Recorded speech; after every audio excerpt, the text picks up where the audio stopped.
गद्य शिक्षण श्रृंखला में आपका स्वागत है। इस श्रृंखला के अंतर्गत आज हम रामचंद्र शुक्ल और उनके निबंध प्रेम घन की छाया स्मृति पर चर्चा करेंगे। रामचंद्र शुक्ल का यह निबंध एनसीईआरटी की कक्षा 12 की हिंदी की पाठ्यपुस्तक अंतरा भाग 2 में संकलित है। निबंध से जुड़े हुए महत्वपूर्ण बिंदुओं पर प्रकाश डालने के लिए आज हमारे बीच उपस्थित हैं डॉक्टर बीरपाल सिंह। डॉक्टर बीरपाल सिंह महात्मा गांधी अंतर्राष्ट्रीय हिंदी विश्वविद्यालय वर्धा में अध्यापनरत हैं। भाषा साहित्य शिक्षण में उनकी गहरी रुचि है। उनसे वार्ता कर रहे हैं doctor KP Singh. Doctor KP Singh Delhi विश्वविद्यालय के आर्यभट्ट कॉलेज में हिंदी के प्रख्यात अध्येता हैं। भाषा साहित्य शिक्षण उनका विशेष कार्यक्षेत्र है। आइए देखते हैं उनकी बातचीत। साथियों, आज हम प्रेम घन की छाया स्मृति नामक संस्मरणात्मक निबंध पर बातचीत करने जा रहे हैं। हमारे बीच विषय के विशेषज्ञ अध्येता डॉक्टर बीरपाल सिंह मौजूद हैं। डॉक्टर साहब नमस्कार। नमस्कार। डॉक्टर साहब, जैसा कि आप जानते हैं, यह निबंध आचार्य रामचंद्र शुक्ल द्वारा लिखा गया है और आचार्य रामचंद्र शुक्ल हिंदी साहित्य के बड़े विद्वान और हिंदी साहित्य इतिहास के लेखक भी रहे हैं। उनके बारे में हमारे विद्यार्थियों को संक्षेप में कुछ बताइए। आचार्य रामचंद्र शुक्ल का जन्म 1884 में उत्तर प्रदेश के बस्ती जिले के अगौना नामक गांव में हुआ था। प्रारंभिक शिक्षा इनकी वहीं गांव पर हुई। शुक्ल जी की इंटरमीडिएट तक की शिक्षा उर्दू, अंग्रेजी और फारसी में हुई।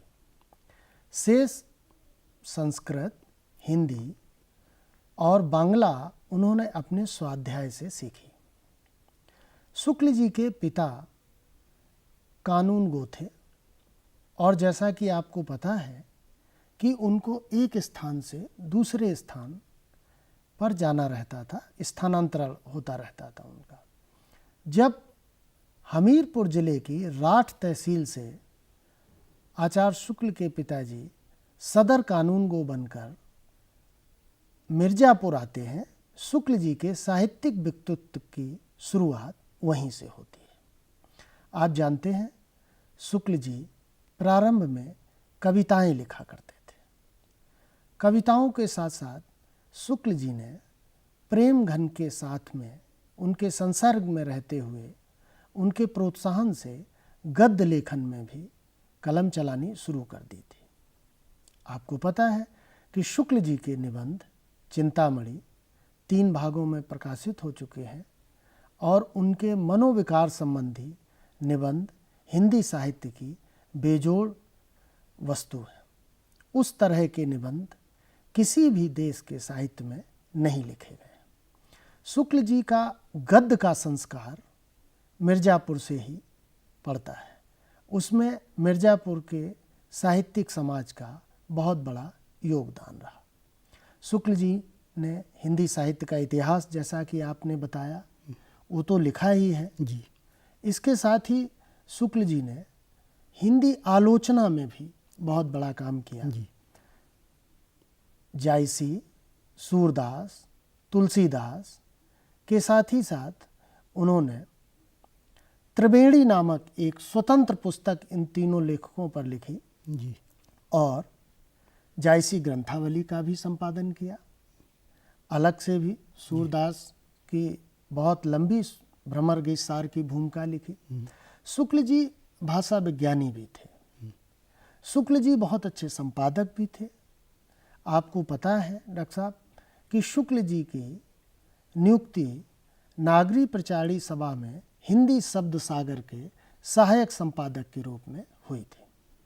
शुक्ल जी काशी हिंदू विश्वविद्यालय में श्याम सुंदर दास के विभागाध्यक्ष पद से रिटायर होने के बाद उस विभाग में अध्यक्ष के रूप में भी रहे और यह हिंदी साहित्य का इतिहास बनारस में ही उन्होंने बीए और एमए के विद्यार्थियों को पढ़ाने के लिए, बीए से ज़्यादा एमए के विद्यार्थियों को पढ़ाने के लिए जो नोट्स लिए थे, वही हिंदी साहित्य का इतिहास के रूप में मुकम्मल शकल के रूप में बाद में वो पुस्तक आती है।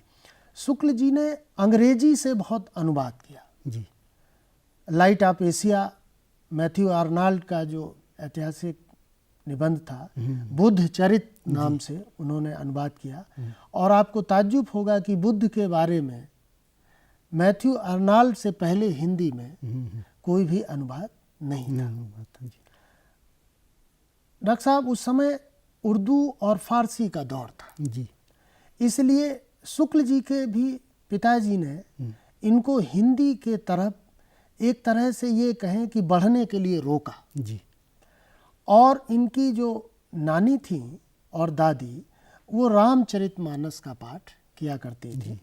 तो रामचरितमानस के पाठ से हिंदी के संस्कार मिले बचपन से।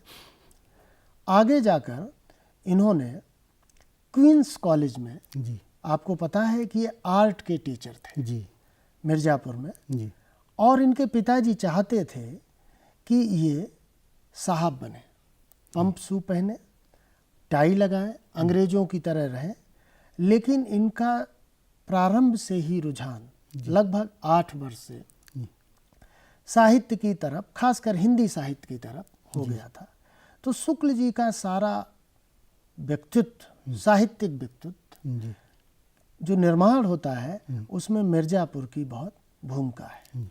और आज हमारे सामने आचार्य रामचंद्र शुक्ल हिंदी का बहुत एक प्रतिष्ठित जाना माना नाम है। डॉक्टर साहब, ये जो निबंध है ये संस्मरणात्मक निबंध है। कुछ संस्मरण के बारे में हमारे विद्यार्थियों को बताइए, क्या होता है संस्मरण? डॉक्टर साहब, संस्मरण विधा स्मृति पर आधारित विधा है।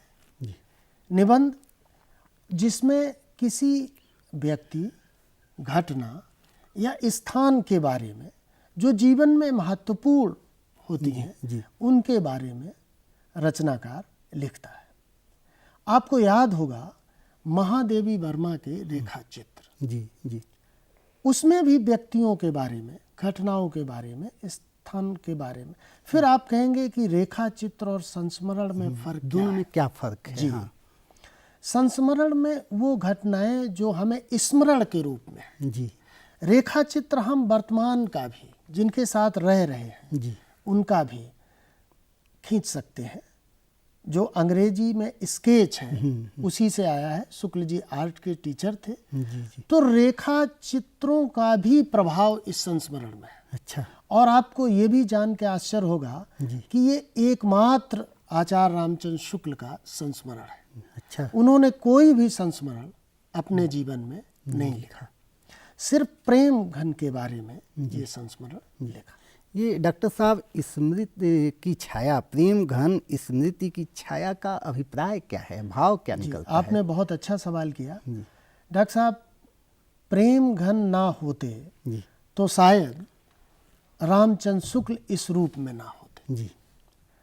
मैंने आपको प्रारंभ में संक्षेप में बताया कि उनके पिताजी ये कतई नहीं चाहते थे कि शुक्ल हिंदी साहित्य में जी आगे बढ़े और साहित्यिक विधा का इन्हें स्वाद लगे।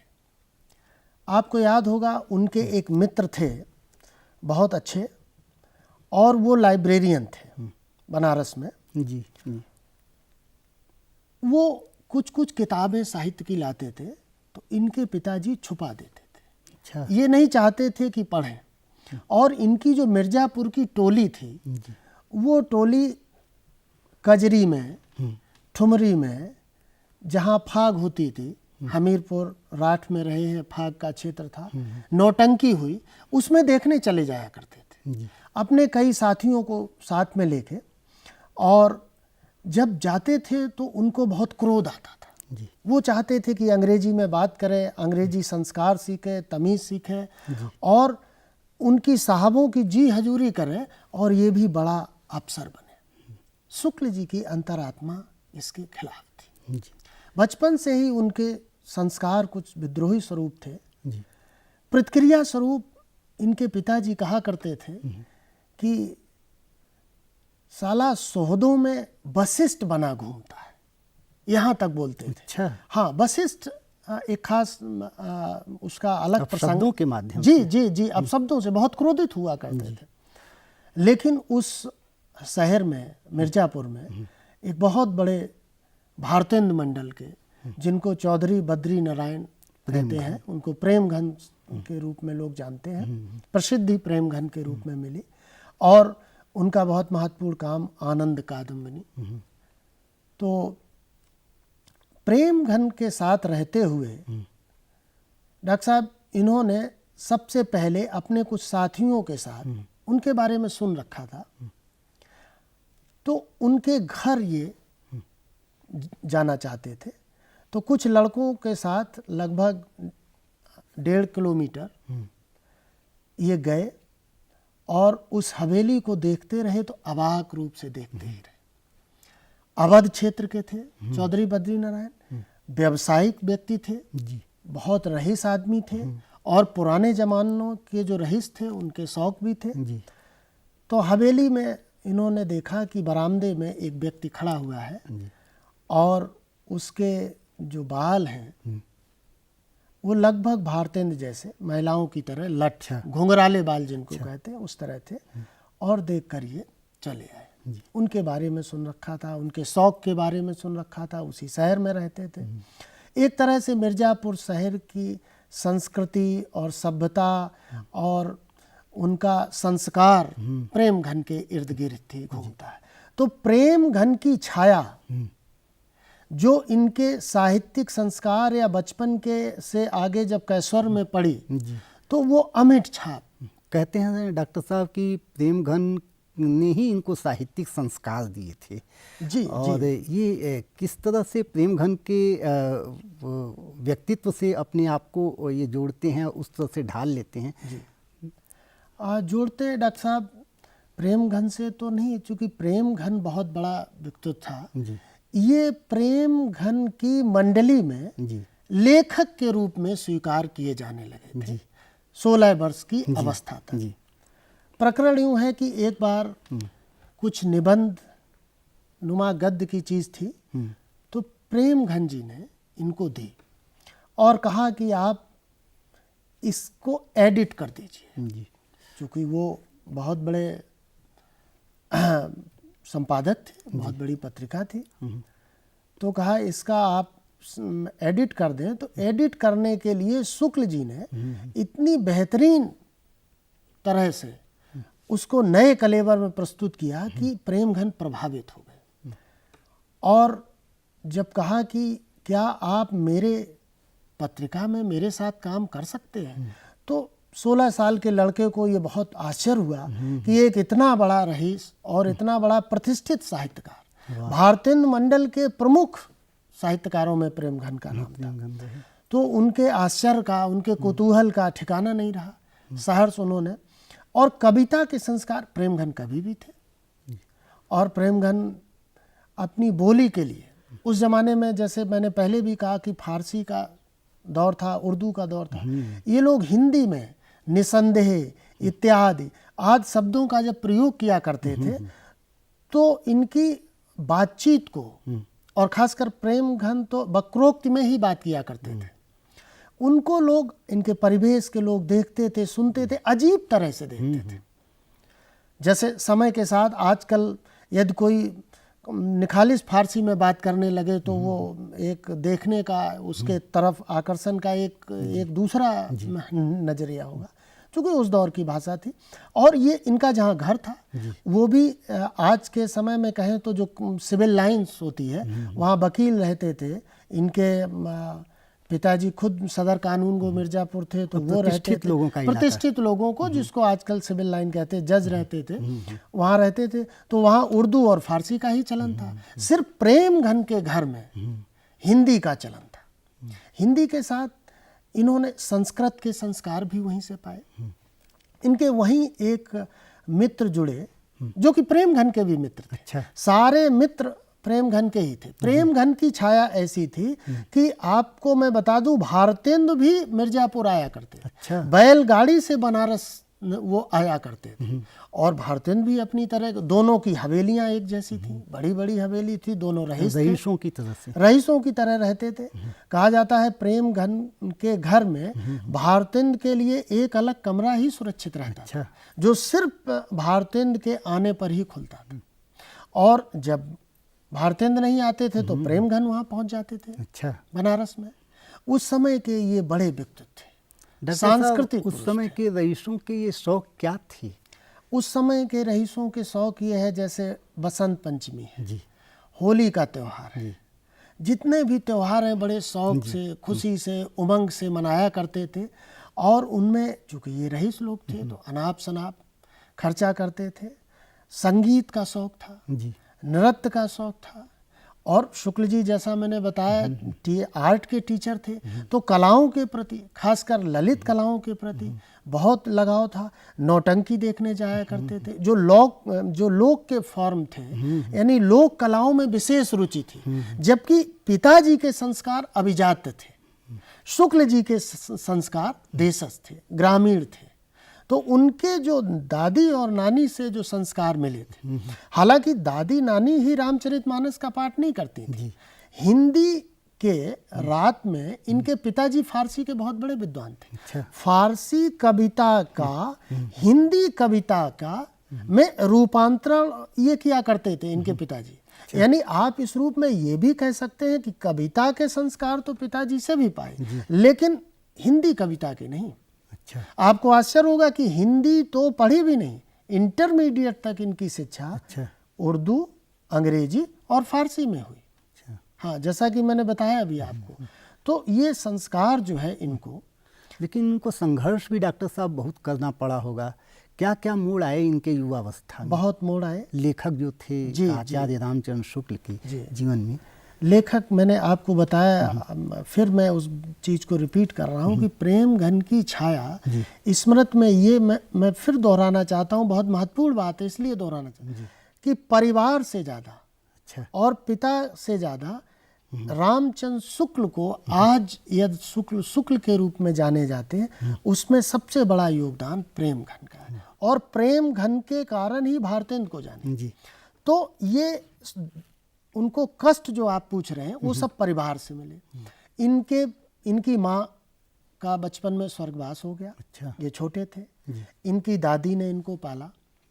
पिताजी ने इनके दूसरी शादी कर ली, जैसा कि होता है उस जमाने, सामान्य भारतीय। और खासकर इनके जब पिता अफसर थे, वो भी अंग्रेजों के जमाने में अफसर जैसे थे। आप रईस के बारे में बता रहे हैं कि रईस खानदान था। रईस खानदान तो इनका तो नहीं था, लेकिन प्रेमघन का और भारतेंद्र का था।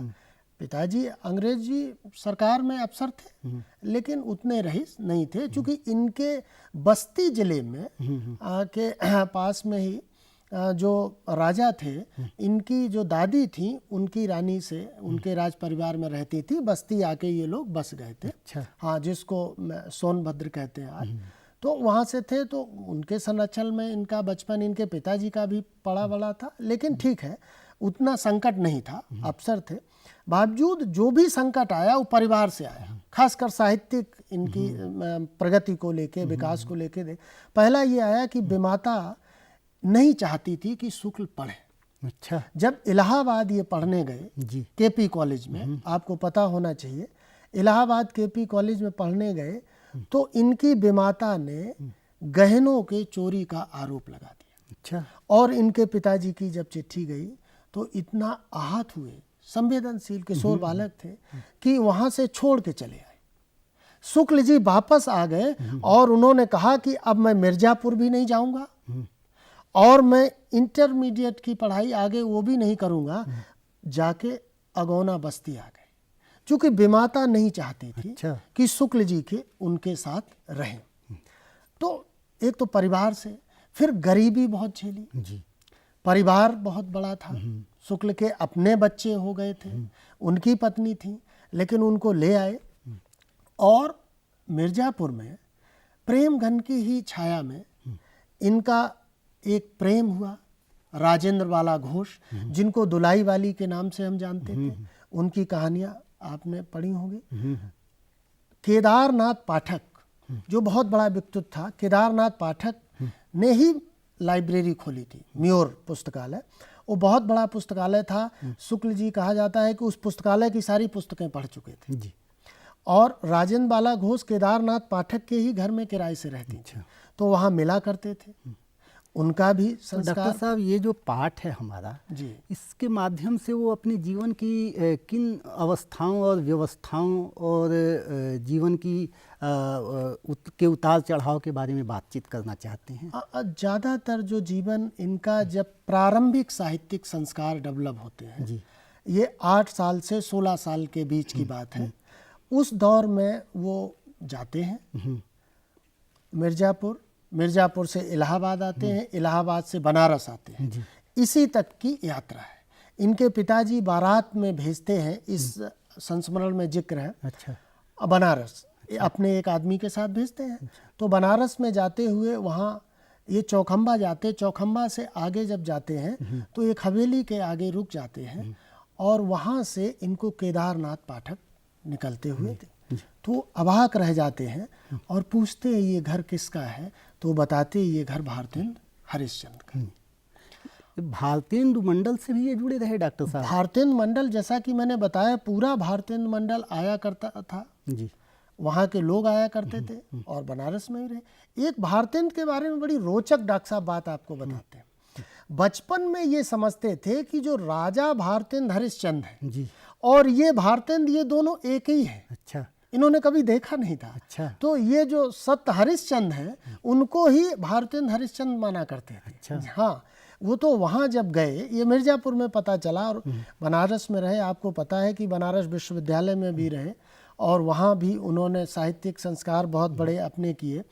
और प्रेम घन की छाया यदि ना मिली होती तो शायद रामचंद्र शुक्ल ना हुए होते। तो उनकी स्मृति ही चिर स्थायी स्मृति के रूप में। डॉक्टर साहब, आपने बहुत महत्वपूर्ण बातें प्रेम घन की छाया स्मृति संस्मरण के माध्यम से हमारे विद्यार्थियों को बताई। इसके लिए आपका बहुत बहुत धन्यवाद। साथियों, अभी आपने रामचंद्र शुक्ल और उनके आलोचनात्मक निबंध प्रेम घन की छाया स्मृति पर विद्वान विशेषज्ञों की बातचीत देखी और सुनी।